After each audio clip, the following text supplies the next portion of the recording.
오늘 저는 보는 눈, 보지 못하는 눈이라는 제목으로 요한복음 9장에 대해서 말씀을 좀 나누겠습니다. 계속 제가 요한복음을 가지고 말씀을 전하고 있습니다. 볼 수 없었고 들을 수 없었고 말을 할 수 없었던 세 가지 고통에 시달렸던 헬렌 켈러라고 하는 사람이 지은 3일만 볼 수 있다면 이라는 에세이가 있습니다. 잠깐 일부를 소개하면 이렇습니다. 어떤 기적에 의해 제가 3일만 볼 수 있다면 저는 첫날에 친절과 관대함과 우정으로 제 삶을 가치 있게 해준 사람들을 만날 것입니다. 먼저 제 어린 시절 세상을 알게 해주신 존경하는 앤 설리반 선생님의 얼굴을 오랫동안 쳐다볼 것입니다. 둘째 날에 새벽이 일찍 일어나 어둠이 물러가는 스릴 넘치는 기적을 볼 것입니다.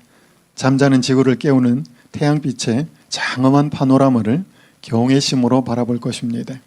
다음 날 저는 일상생활 가운데에서 시간을 보낼 것입니다. 오늘 저의 목적지는 뉴욕입니다. 이렇게 글이 전개가 됩니다.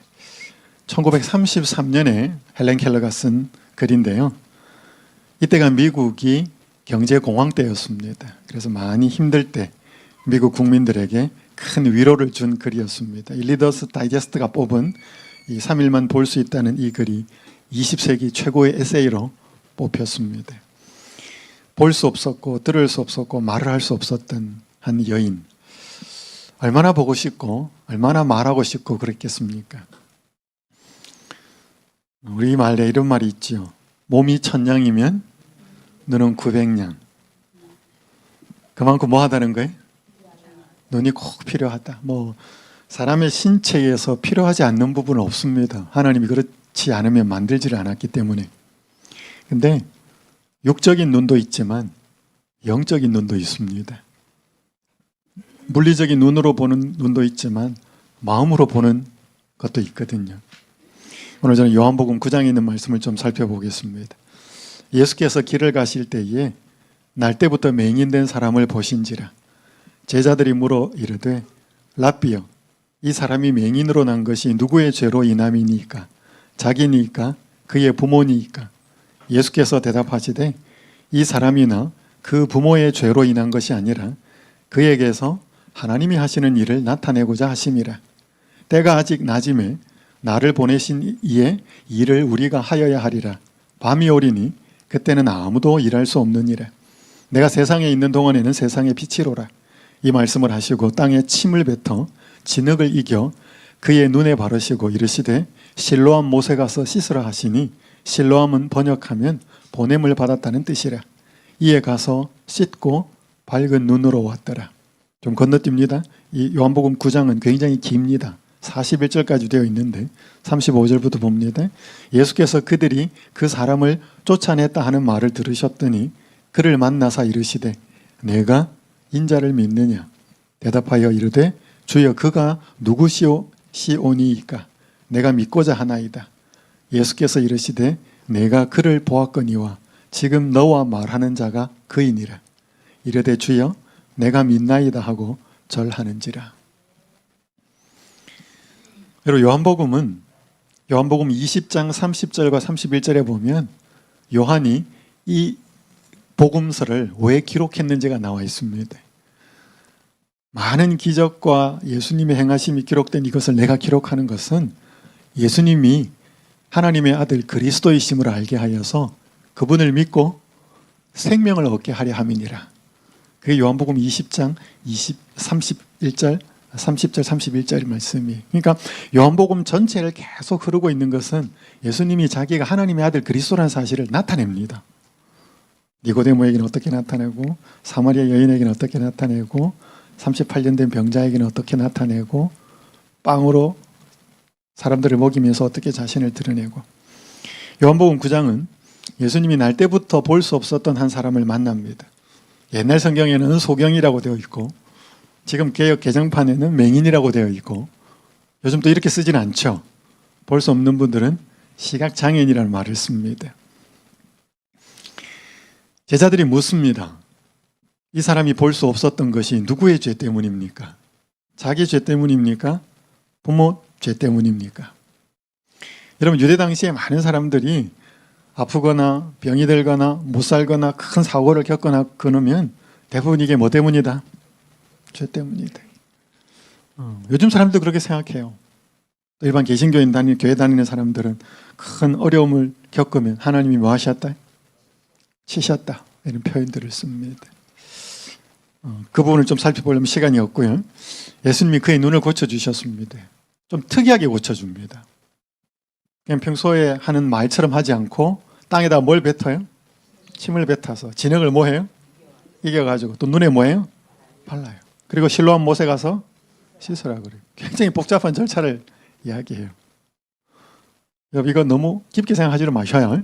근데 이게 뒤에 따라 나오는 이유가 있습니다. 왜냐하면 이날이 안식일이었기 때문에. 왜냐하면 유대인들은 안식일에 하지 않는 39가지 조항이 있는데 그중에 뭘 안 하는가 하면 이렇게 뭘 펴서 반죽을 안 하고 바르고 이런 걸 안 합니다. 결국 이건 안식일에 관련된 그들과 또 대화하기 위해서 하신 내용이에요. 어쨌든 이 사건은 바리새인들을 굉장히 불쾌하게 만들었습니다. 안식일이었기 때문에. 바리새인들은 그 사람을 만났고 부모를 만났고 자초지종을 따져 묻고 나중에는 이 사람이 자기를 고쳐준 사람을 좋게 말하니까 좋게 말하지 않겠어요? 누군지를 모르는데 좋게 말하니까 그를 출교시켜버립니다. 그때 예수님이 다시 그를 찾아옵니다. 그리고 자기를 누구로 드러내요?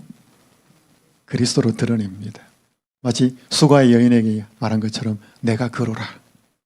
왜냐하면 요한복음 계속 그렇게 드러내는 책이니까 그렇습니다. 그때 이 사람은 예수님을 받아들이고 육신의 눈만 열리는 게 아니고 마음의 눈까지 열리게 됩니다. 자, 이런 영감의 글이 있습니다. 구주께서는 병 고치는 일을 하실 때마다 그 심령에 하나님의 원칙을 심는 기회로 삼으셨다. 잘 기억하셔요. 굉장히 중요한 말씀이니까. 구주께서는 병 고치시는 일을 할 때마다 그 심령에 하나님의 원칙을 심는 기회로 삼으셨다. 그리고 이것이 그분의 사업의 목적이었다. 노란 부분 한번 읽어볼까요? 시작. 그분은 사람들이 그들의 마음에 하나님의 은혜의 복음을 받아들이게 하려고 이 땅에 축복을 주셨다. 이 땅의 축복은 굉장히 많아요. 이게 물일 수도 있고 빵일 수도 있고 이게 건강을 회복시키는 것일 수도 있고 보지 못하는 사람에게는 보게 하는 것일 수도 있고 치료일 수도 있고 그런 많은 축복들을 하신 이유가 뭐예요? 그들의 마음에 하나님의 은혜의 복음을 받아들이게 하려고. 그래서 사람의 몸을 치료하시거나 배고픈 자에게 빵을 주시거나 이렇게 한 것들은 다 뭐예요? 중간 단계예요. 중간 단계. 그걸 통해서 하나님이 그리스도가 누구이신지를 알려서 하나님의 원칙, 생명을 마음에 받아들이도록 하기 위해서 그런 것입니다. 다 그래요. 상황이 다를 뿐이지. 그럼 예수님이 왜 이 날 때부터 보지 못하는 사람을 고쳤는가? 이 요한복음 9장의 결론이 마지막에 이렇게 나옵니다. 39절에서 41절. 예수께서 이르시되 내가 심판하러 이 세상에 왔으니 보지 못하는 자들은 보게 하고, 이건 이해되죠? 보지 못하는 자들은 보게 하고. 근데 뒷말이 뭐예요? 보는 자들은 맹인이 되게 하려 함이라. 뭐 이상하지 않아요? 보지 못하는 자들은 보게 한다. 그렇게 할 수 있지. 눈을 뜨게 할 수 있으니까. 근데 보는 자들은 못 보게 하려 왔다. 이 말은 좀 말이 이상하죠? 하시니 바리새인 중에 예수와 함께 있던 자들이 이 말씀을 듣고 이르되 우리도 맹인인가? 그때 예수님이 41절에서 이렇게 말씀합니다. 너희가 맹인이 되었더라면 죄가 없으려니와 본다고 하니 너희 죄가 그대로 있느니라. 여러분 이게 뭔 말일까요? 너희가 맹인이 되었더라면 죄가 없으려니와. 그래서 여기에서 보지 못하는 것은 육적인 눈이 아닙니다. 여러분 여기에서 예수님이 한 시각장애인을 고친 것은 왜 고치셨는가 하면 예수님이 영적인 눈을 뜨게 할 수 있는 분이라는 사실을 알리기 위해서예요. 예수님이 그 날 때부터 시각장애인 맹인된 사람을 고친 것은 그 사람이 자기가 뭔 줄 알아요? 자기가 못 보는 사람이라는 걸 알아요. 그래서 예수님이 고쳐줄 수 있었어요. 영적인 눈도 마찬가지. 영적인 눈도 내가 뭐다? 못 봅니다, 제가. 예수님 보게 해 주십시오. 이렇게 나오면 그 사람 눈 뜨게 할 수 있는데 나는 맹인 아닙니다. 나는 눈이 있어서 잘 봅니다. 라고 하는 사람은 예수님이 해줄 수 있는 게 없어요. 그래서 여기 보면 41절의 이 말씀이 너희가 맹인이 되었더라면 죄가 없으려니와. 왜? 내가 고쳐줄 것이니까. 근데 너희가 뭐 한다고 하니까? 본다고 하니까. 이 말은 뭐예요? 나는 맹인이? 소경이? 시각장애인이? 아닙니다. 하니까 내가 너희들을 위해서 해줄 수 있는 게 아무것도 없다. 그래서 결론적으로 너희 죄가 그대로 있다. 결국 영적으로 보지 못하는 건 죄 때문이에요. 헬렌 켈러가 이런 말을 했습니다. 신발이 없어서 울었지만 발이 없는 사람을 만나고 나서 비로소 울음을 그쳤다. 깨달음이 있죠. 그러면 신발이 없어서 울어서 슬펐어. 왜 난 신발이 없을까? 자기에게 뭐가 없어서 부족한데. 근데 발이 없는 사람을 만나고 나니까 뭐예요? 내 신발 없는 게 이건 문제가 아니더라는 거지. 더 큰 깨달음을 또 이런 걸 각성이라 그러죠. 아, 나는 신발이 없는데 저 사람 발이 없구나. 이때 뭔가 자기가 신발이 없다라고 하는 그것이 문제가 되지 않는 경지가 되는 거죠. 깨달음이라는 것이죠. 이때 새로운 시각이 열리는 거죠. 그래서 프랑스 소설가 중에 마르셀 프루스트라는 사람은 여행을 하는 목적은 좋은 풍경을 보기 위해서가 아니라 그곳에 가지 않으면 볼 수 없는 새로운 시각을 얻기 위해서다. 그런 말을 했습니다. 왜냐하면 그 여행지나 그 장소나 환경에 가지 않으면 깨닫지 못하는 인지작용이 있거든요. 그걸 깨닫는 것이 여행을 하는 목적이다. 뭐 좋은 데 가서 사진 찍고 뭘 보는 그것 이상이다는 거죠. 인생도 마찬가지입니다. 짧은 내 인생 각성. 나를 주인공 삼아보니 모든 게 못마땅해 보이고 상대를 주인공 앉혀보니 눈치와 피해의식뿐 남는 게 없었으나 예수님을 주인으로 모셔보니 모든 게 섭리요 은혜요 감사다. 이분은 얼마 전에 교회 나오기 시작한 한 잘 나가던 선생님이었습니다. 학교에서 전교 1등을 한 번도 놓쳐본 적이 없고 유명한 대학을 갔고 선생님이 됐어요. 잘 나갔습니다. 그런데 어느 날 사고를 겪습니다. 죽음 직전까지 갔다가 가까스로 목숨을 거칩니다. 근데 장애를 갖게 돼요. 몸이 마음대로 안 움직이는 겁니다. 생명은 살았는데. 생각은 명료한데 몸이 안 따라주니까 굉장히 답답했습니다. 친구들은 다 사회에서 잘 나가고 있는데 본인만 뒤처져서 본인만 불행한 것 같았어요. 마음이 낙심이 되고 좌절이 됩니다. 이제 그런 연약한 마음에 평소 같으면 생각도 안 했을 예수님을 소개받고 예수님을 알게 됩니다. 그래서 예수님을 믿고 침례받을 때 했던 말이 새롭게 깨달았다는 거지. 그 전에 주인은 누구였는데 때때로 나였고 또 때때로 누구였고 다른 사람이었고 그래 보니 이렇게 저렇게 했는데 이제 예수님을 주인으로 모셔보니까 다르더라는 것입니다. 이제 새로운 눈이 열린 거죠. 새로운 깨달음이 온 거죠. 자, 오늘 우리는 어떨까? 오늘 나는 여러분과 저는 두 눈이 있습니다. 그죠? 그래서 여러분과 저는 적어도 시각장애인은 아니에요. 그럼 영적으로는 어떨까 하는 것이죠. 자, 오늘 우리가 자기가 시각장애인, 영적으로 시각장애인인지 아닌지를 한번 함께 확인하겠습니다. 요한복음 9장을 통해서. 자, 첫 번째, 하나님이 일하고 계시는 것을 보지 못하면 이건 영적 시각장애인입니다. 눈은 뜨고 있어도. 아까 읽었습니다. 요한복음 9장에 있는 말씀 3절만 다시 읽습니다. 예수께서 대답하시되 이 사람이나 그 부모의 죄로 인한 것이 아니라 그에게서 하나님이 하시는 일을 나타내고자 하심이라. 세상 사람들은 이때도 제자들도 그랬지만 제자들은 여러분 어떤 문제가 일어났을 때 원인을 분석하는 것은 괜찮은 거예요. 그죠? 이 문제가 왜 일어났을까? 왜 내가 이렇게 아플까? 원인을 분석하는 것은 괜찮아요. 나쁘지 않아요. 근데 그 이상을 가야 됩니다. 여기서 지금 나면서부터 시각장애인 된 사람에게 예수님은 그 원인을 이야기하지 않고 뭐라고 얘기하는가 하면 그에게서 하나님이 하시는 일을 나타내고자 하십니다. 그럼 하나님이 이 일을 하시려고 이 사람을 맹인으로 시각장애인으로 만들었다. 그 뜻은 아닙니다. 오해는 하지 마십시오. 어쨌든 예수님은 이 사람을 통해서 하나님이 하시는 일을 드러낸 거예요. 나타낸 거예요. 근데 그 종교인들, 바리새인들과 서기관들은 전혀 그것을 못 보고 있었습니다. 하나님이 하시는 일을. 여기 이런 또 영감의 글이 있습니다. 우리 앞에는 하나님의 섭리가 있고 무한한 능력이 인간의 노력과 연합하여 역사한다. 주님의 역사하심을 보지 못하는 눈은 소경이요, 참 목자가 그의 양을 부르는 음성을 듣지 못하는 귀는 귀머거리다. 자, 오늘 저녁에는 제가 요한복음 10장을 가지고 이야기하겠습니다. 요한복음 10장은 선한 목자에 대한 이야기예요. 자, 주님의 역사하심을 보지 못하는 눈은 뭐다? 시각장애인이라는 거예요. 눈은 뜨고 있지만 하나님이 어떻게 역사하고 있는지를 못 보는 사람들은 있어도 시각장애인이라는 거죠.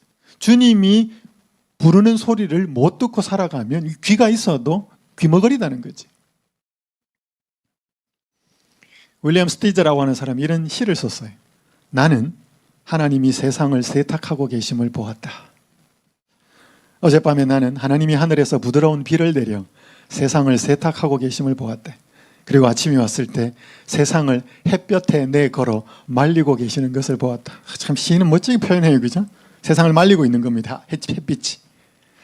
모든 풀줄기 하나, 모든 떨고 있는 나무들을 씻어 놓으셨대. 산에도 비를 뿌리고 물결 이는 바다에도 비질을 하셨대. 하얀 장미는 더 하얗게, 붉은 장미는 더 빨갛게 하나님이 모든 향기 나는 얼굴을 씻으시고 잠자리에 들게 하셨다. 이 시가 굉장히 길어요. 제일 마지막에 이렇게 말합니다. 어젯밤에 나는 하나님이 세상을 세탁하고 계심을 보았다. 아, 저 늙은 자작나무를 씻어주신 것처럼 그분께서 내 오점과 더러움도 씻어주지 않으시려는지. 여러분, 세상 사람들은 그냥 비 오면 비 온다 그래. 근데 이 시인은 뭐라 그래? 그 비 오는 것을 보면서 하나님이 세상을 깨끗하게 씻어준다라고 보고 있는 거예요. 좀 다른 시각이에요. 다른 시각이죠. 햇빛이 쨍 났는데 그냥 해가 떴다라기보다는 하나님이 씻어주신 세상을 이제 우리 보통 세차하고 뭐예요? 또 말리잖아. 여러분, 머리 감고 나서 뭐예요? 드라이 하는 것처럼. 그래서 햇빛으로 다 세상을 말리고, 그래서 빨간 장미는 더 빨갛게, 하얀 장미는 더 하얗게, 그러면서 내 마음속에 있는 더러움과 오점과 불결한 마음도 그분이 씻어주시겠지, 씻어주시면 좋겠어, 이렇게 표현하고 있는 거예요. 여러분, 이 봄에 꽃이 필 때 많은 사람들은 와, 그냥 꽃 보러 간다, 꽃이 폈네, 봄이니까, 그렇게 말하지만 정말 하나님을 믿고 알고 있는 사람, 이게 누가 피운 거예요? 하나님이 피운 거예요. 하나님이 일하고 계시는 걸 보는 거죠. 영감의 글에 이런 말씀이 있습니다. 인류 역사의 기록들을 보면 모든 민족의 발전과 제국들의 흥망은 마치 사람들의 의지나 무용에 좌우되는 것처럼 보인대. 여러 가지 사건들은 대부분이 사람의 능력, 야심 혹은 변덕에 의하여 꼴지어지는 듯이 보인대. 여러분, 그렇죠? 역사책에 탁 피면 누가 힘이 있었고, 누가 장군이었고, 누가 왕이었고, 어떻게 세상 역사를 흘러가고 좌지우지했는 것처럼 보여요. 사람의 욕심이나 야심이나 혹은 변심이. 그러나 하나님의 말씀인 성경에는 휘장이 열려 있어서 거기에서 우리의 무대의 상부와 배후는 물론 자비가 충만한 하나님의 대리자들이 인간의 이해 권력과 이해관계와 권력과 욕망 등 일체의 승부에서 묵묵히 인내하며 그분의 목적 달성을 위하여 일하고 있는 것을 보게 된다. 여러분, 연극 보러 가신 적 있으시나요? 혹은 뭐 연극 아니어도 교회에서 뭘 해도 이렇게 무대가 있잖아요. 무대 나와서 사람들이 뭐 말도 하고 대사도 하고 웃기기도 하고 울리기도 하는데, 그 무대에 사람들이 나와서 하기 뒤에 배후에 가면 뭐가 있어요? 그 사람들 옷 갈아입는 데 있어요? 그 사람들 화장 고치고 뭐 하는 거 있어요? 근데 그게 보여요, 안 보여요? 관객들은 이 무대만 보는 거죠. 근데 그 무대 뒤에서 어떻게 준비를 하고 있고, 어떤 식으로 복장을 갖추고 있고, 뭐 하고 있는지, 뭐 피곤한 사람은 자기도 하고 배고픈 사람 먹기도 하고, 뒤에는 굉장히 복잡한 일이 일어나서 그 사람들이 준비가 되어서 앞에 나옵니다. 근데 우리의 눈에 보이는 건 무대밖에 안 보입니다. 세상 역사도 무대라는 거죠. 힘 있는 사람, 능력 있는 사람이 이 세상을 좌지우지하고 있는 것처럼 보이는데, 성경 역사를 한꺼풀 탁 베끼면 뭐예요? 그 뒤에서 보이지 않는 세력들이 일하고 있는 것이 드러난다는 것입니다. 하나님이 또 하나님을 대적하는 적대적인 세력이. 이제 그걸 볼 수 있는 사람이 뭐예요? 믿음이 있는 사람이고 영적인 안목이 있는 사람인 거죠. 하나님은 지금도 일하고 계셔요. 지금도 여러분과 저의 아픈 몸과 마음을 치료하고 계실까요? 역사하고 계셔요. 그걸 더 간절하게 기도하셔야 될 필요가 있습니다. 얼마 전에 대법원이 여기 재림 신자들은 다 아십니다. 이 오른편에 있는 이 여성이 임이진 집사예요. 대학원 안식일 해지고 나서 면접 보겠다고 좀 도와달라고 학교에 신청했는데 내가 이제 소송 길게 거의 3년을 끌었어요. 이번이 대법원이 이건 합당하다 손을 들어줬습니다. 얼마나 좋았을까요? 있고 난 다음에 안식일 맞아서 안식일 찬양하는 거예요. 옆에 있는 사람 남편이. 이 일이 일어났을 때 여기에 탄원서 쓰고 그랬잖아요. 그죠? 저도 탄원서 썼어요. 앉아가지고 몇 시간 동안 앉아가지고 F부지 한 장, 이거 대법원 판사들이 다 읽었다 그래. 그래서 제가 군대에서 학교에서 안식일 지킬 때 저한테 허락해 주었던 사람들의 이야기를 쭉 쓰면서 한 장의 탄원서를 같이 보냈습니다. 이 사건이 일어나고 나서 한국 안에 있는 우리 재림 성도들, 외국에서 함께 기도했던 재림 성도들 다 함께 기뻐했어요. 이게 한 사람만의 결정이 아니고 이제 일어날 다른 일들에 대한 이게 판례가 되는 거예요. 굉장히 중요한 사건이었습니다. 그래서 남편과 인터뷰를 했을 때 이 경험을 통해 주님께서는 끊임없이 일하고 계신다는 것을 느꼈습니다. 남편의 말이었고 아내는 제가 한 건 아무것도 없고 하나님의 은혜고 성도들의 기도 덕분이었습니다. 그렇게 소감을 이야기했습니다. 하나님이 하신 거예요? 하나님이 하신 거예요. 하나님 지금도 일하고 계셔요. 여러분 이걸 뭐 할 수 있어야?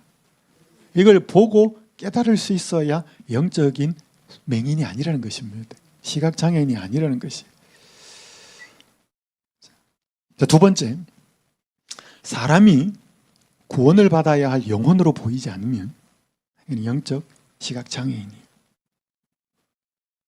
자, 여러분 바리새인들 아까 이야기했지만 이 날이 안식일이었어요. 예수님이 이걸 고친 날이.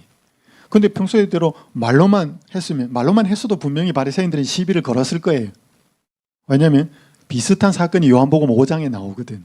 제가 말씀드린 38년 된 베데스다 목가의 그 자비의 집이라고 하는 거기에서 38년 된 병자를 고치고 자리를 들고 가라 그랬어요. 여러분 38년 동안 누워 있었는지 모르겠지만 좌우간 오래 그의 밑에서 깔고 누웠던 자리, 그건 뭐 귀하겠어요. 근데 그걸 들고 가라 그래. 왜냐하면 그걸 들고 가는 것 자체가 유대인들이 생각하고 있는 39가지 안식일에 해서는 안 되는 조항을 어긴 것이거든. 그러니까 그게 말이 나오게 돼 있었습니다. 지금도 마찬가지예요. 유대인들이 안식일에 해서는 안 되는 39가지 조항이 있고 그 조항에 대한 세부 종목은 굉장히 많아요. 10번째가 뭐냐면 루시라는 거예요. 안식일에 뭘 하면 안 돼? 반죽을 하면 안 돼. 그래서 이걸 어개거나 뭐 이렇게 하면 안 됩니다. 그러니까 예수님이 지금 뭐 한 거예요? 침을 뱉어가지고 땅바닥에 흙을 반죽을 해서 발랐거든요. 그러니까 반죽 자체가 10번째 그들의 조항을 계명을 어긴 것입니다. 그런데 30번째가 메마체이크라고 하는데 이 메마체이크는 뭐냐면 매끄럽게 하기, 구김살 펴기 하면 안 된다는 거예요. 그러니까 이거 지금 반죽해가지고 눈에 발라가지고 뭐 한 거예요? 매끄럽게. 이거 어겼다는 거예요. 환장하지요. 그래서요, 정통 유대인들은 안식일에 여성들이 회당에 가거든요. 피부에 크림을 찍어 누르는 거는 괜찮아요. 문질러 바르면 안 돼. 그래서 이렇게 찍어야 돼. 이렇게. 여러분 예수님 당시에 유대인들이 그렇게 안식일 지켰어요. 지금도 그렇게 지켜요. 정통 유대인들, 하시딤이라고 하는 정통 유대인들. 여러분 지금 이 사람이 날 때부터 못 보던 사람이에요. 근데 예수님이 고쳤어요. 여러분 날 때부터 못 보던 사람이 눈을 떠서 볼 수 있게 됐으니까 새로운 세상이 온 거예요. 여러분 우리 그 사람 보면 어떻게 해야 돼요? 축하해 줘야 돼. 야, 너가 볼 수 있게 되었구나. 그 사람 기뻐할 때 같이 기뻐해 주고 그 사람 슬퍼할 때 같이 슬퍼해 줘야 그게 인간의 정서고 그게 사랑하는 건데 누가 기뻐하면 여러분 사촌이 땅을 사면 왜 배가 아파요? 여러분 누가 기쁠 때 같이 기쁠 사람 있죠? 누가 슬플 때 같이 슬플 사람 있죠? 근데 누가 기쁘다 그러면 굉장히 기분이 좀 나빠. 뭐 왜 그래? 누가 안 됐다 그러면 뭐해? 굉장히 뭔가 좀 이게 느껴져. 그런 사람이 있어요. 누가 기쁠 때, 여러분 자식이 기쁘면 여러분도 기뻐요? 얼마나 기뻐. 내가 기쁜 것보다 더 기뻐. 여러분 누가 기쁠 때 나도 기쁘고 누가 슬플 때 나도 슬프면 그건 사랑하는 사람이에요. 사랑하는 사람은 한 몸이기 때문에 같이 기쁘고 같이 슬퍼요.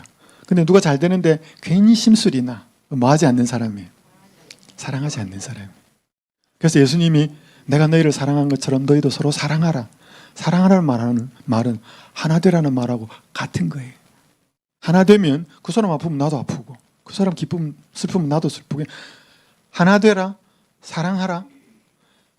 기쁠 때 같이 기쁘고 슬플 때 같이 슬퍼. 다 같은 말이에요. 이 사람 찾아갔다가 부모 찾아갔다가 계속 논쟁을 벌입니다. 여기 32절에 보면 창세 이후로 맹인으로 난 자의 눈을 뜨게 하였다 함을 듣지 못하였으니 이 사람이 하나님께로부터 오지 아니하였으면 아무 일도 할 수 없으리이다. 이 지금 고침받은 사람이 찾아온 바리새인들에게 한 말이에요. 그들이 대답하여 이르되 바리새인들이 내가 온전히 죄 가운데 나서 우리를 가르치려느냐 하고 이에 쫓아내어 보내 출교를 시킵니다. 그러니까 이 영혼이 기쁜 것이 전혀 뭐하지 않아요? 기쁘지 않아요. 이 영혼이 행복하고 예수님을 고백하는 것이 기분이 나빠. 안식일 어겼는데 뭔 소리 하는 거냐 지금. 그러니까 예수님이 일하시고 하나님이 일하셔서 사람을 구원하는 일이 전혀 눈에 안 들어오는 거예요. 이들은 영적인 시각장애인이었습니다. 맹인이었습니다. 여기 영감의 글에 이런 말씀이 있습니다. 만일 우리가 영적으로 눈을 뜬다면 압박에 눌리고 슬픔에 짐을 진 사람들이 마치 짐 더미 아래 있는 마차처럼 깔려서 낭만 가운데 죽어가는 것을 보게 될 것이다. 시험을 당하여 마치 벼랑 끝에 서 있는 것처럼 된 사람들을 도와주기 위하여 천사들이 빨리 날아다니는 것을 보게 될 것이다.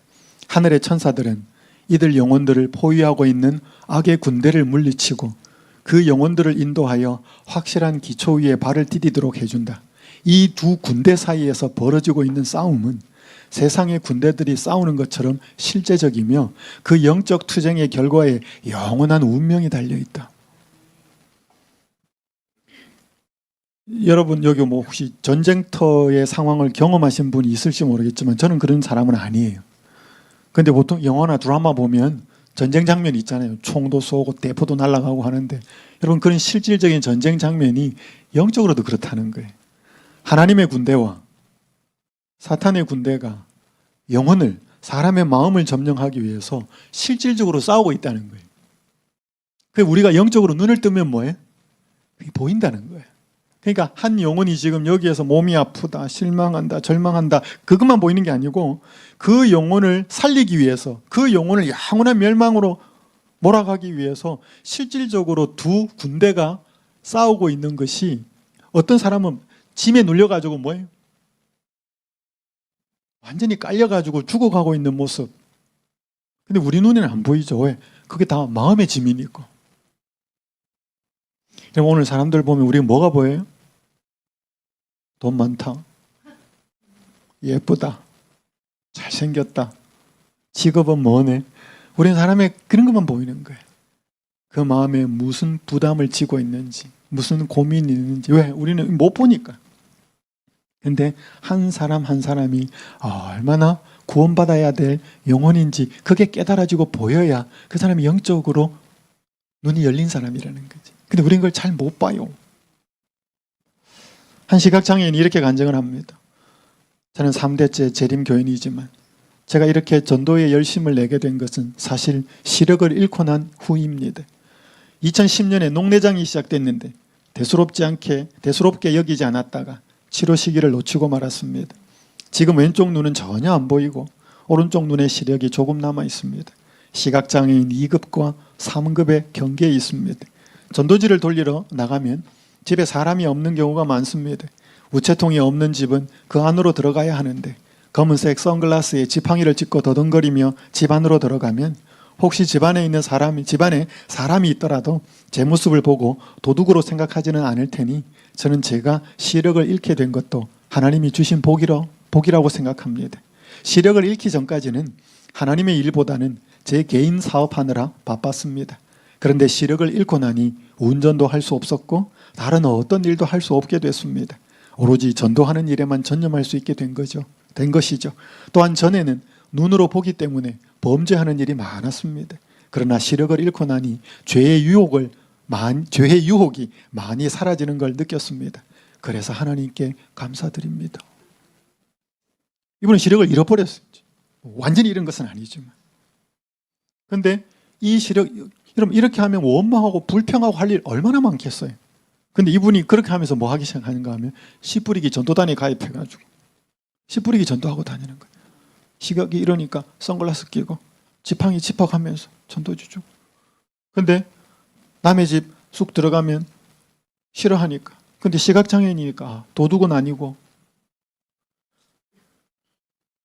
이분은 물리적이고 육신의 눈이 어두워졌는데 뭐가 밝아진 거예요? 영적인 눈이 띄인 거예요. 그러면서 이 사람들 구원해야 되는데, 이 사람이 복음을 들어야 되는데 그 영혼에 대한 간절함이 커져버린 거예요. 영적인 눈이 열린 거죠. 그리고 옛날에 눈 뜨고 있을 때는 죄의 유혹거리들이 눈을 통해서 많이 들었는데, 여러분 그렇지 않아요? 휴대폰을 통해 가지고 보고 듣는 걸 통해서 굉장히 많은 유혹거리들이 들어옵니다. 근데 이 못 보니까 뭐해? 그게 오히려 참 좋다. 세 번째, 자신의 상태를 깨닫지 못하면 영적 시각장애인입니다. 아까 읽었습니다. 바리새인 중에 예수와 함께 있던 자들이 이 말씀을 듣고 이르되 우리도 맹인인가? 예수께서 이르시되 너희가 맹인이 되었더라면 죄가 없으려니와 뭐 한다고 하니까? 본다고 하니까 너희 죄가 그대로 있대. 예수님 당시 바리새인들은 자신들이 뭐라고 생각하지 않아요? 죄인이라고도 생각하지도 않았고 소경이라고 생각하지도 않았습니다. 맹인이라고 생각하지 않았어요. 맹인은 아까 같이 그렇게 볼 수 없는 사람이 맹인이지. 그러니까 다른 말로 하면 자기들에게 예수님이 필요한 존재인지를 몰랐다는 거죠. 그러니까 자기가 시각장애인인지를 몰랐다는 거예요. 요한계시록 2장 3장에 7 교회가 나와 있는데 마지막 교회가 라오디게아 교회. 라오디게아 교회의 세 가지 특징이 나옵니다. 벗었는데 입은 줄을 알아. 가난한데 부자인 줄 알아. 못 보는데 보는 줄 알았어요. 그러니까 영적인 이 사람들도 똑같은 사람들이. 이유가 뭐였어요? 라오디게아 교회의 문제의 근본이 뭐였어요? 못 보고 못 입었고 착각하고 살았던 그게 문제의 원인이에요? 아니요. 뜨뜻미지근한 것도 현상이고 결과지 원인은 아니에요. 그죠? 예수님이 문 밖에 있었어요. 마음 문 밖에. 얼마 전에 부산에 있는 제 친구가 카톡을 보내왔습니다. 나는 요즘 뇌성마비 청년들이 이용하는 장애인 주간 보호센터에서 사회복지사 현장 실습을 하고 있대. 태중에서 뇌 손상을 당한 영혼들을 섬기면서 예수님의 품성과는 멀어진 모든 사람들이 영적 장애인이 아닐까 하는 생각을 하게 됐고 이제는 그런 마음으로 사람들을 섬겨야겠다고 다짐하고 있대. 범죄한 이후로 세대마다 퇴보한 인류라는데 나는 왜 여태 내가 비장애인이라 여겼는지 모르겠다. 비장애인이란 말은 우리가 쓰는 말을 우린 정상인이라고 쓰는데 장애인들은 자기들이 장애인이라 그러고 장애가 없는 사람을 정상인이라 이렇게 말하지 않고 비장애인이라 그렇게 표현을 씁니다. 왜? 자기들도 정상인인데 장애가 있다는 거지. 근데 이 사람은 장애가 없다. 비장애. 이 친구가 장애인들을 섬기면서 그 물리적으로 불편하고 힘든 장애인들을 섬기면서 범죄한 이유로 마음이 비뚤어지고 이기심으로 다 퇴보한 다 장애인인데 왜 자기는 그걸 모르고 살았을까? 이제 그 사실을 장애인들을 섬기고 돌보면서 깨달은 거예요. 그래서 친구가 저한테 보내온 것입니다.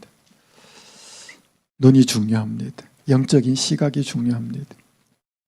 미국 캘리포니아주 한 가정에서 선천성 생맹으로 태어난 두 아들이 있었습니다. 지미와 제이스라는 형제인데 이 아버지가 요즘 이제 기술이 발달해가지고 엔크로마라고 하는 회사에서 안경이 나왔어요. 생명 교정하는 안경.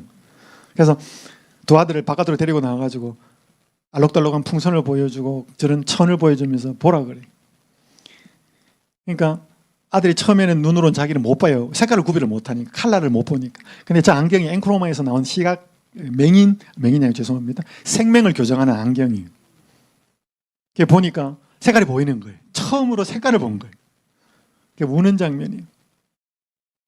이 친구들 둘이가 형제인데 다 생명이에요. 유전적인 것 같아요. 둘이가 이렇게 부둥켜 안고 웁니다. 그때 이 표현이 뭐냐면 정말 밝아요. 완전히 달라요.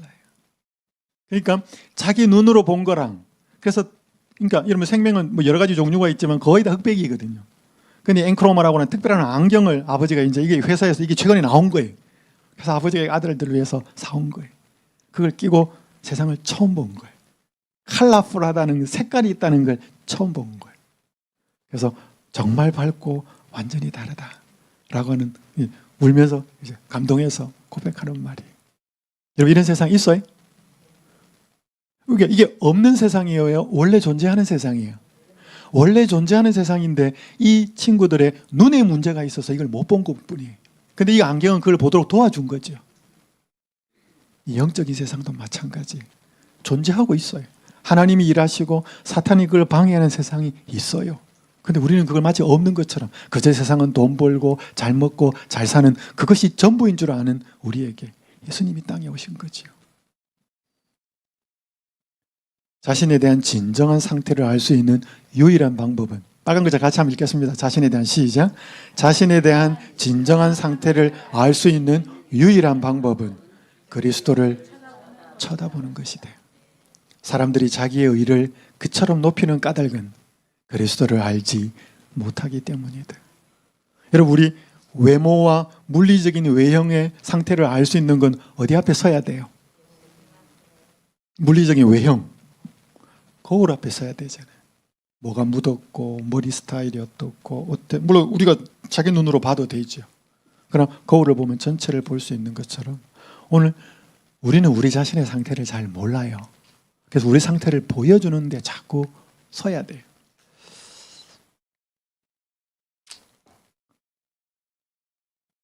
한 글을 읽고 마치겠습니다. 암에 걸려서 삶이 얼마 남지 않은 한 여집사님이 오빠에게 보낸 문자 메시지입니다.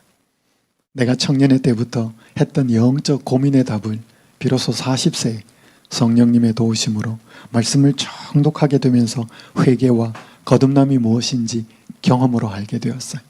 진리의 교사이신 성령님께서 갈급한 심령에 알게 해주셨어요.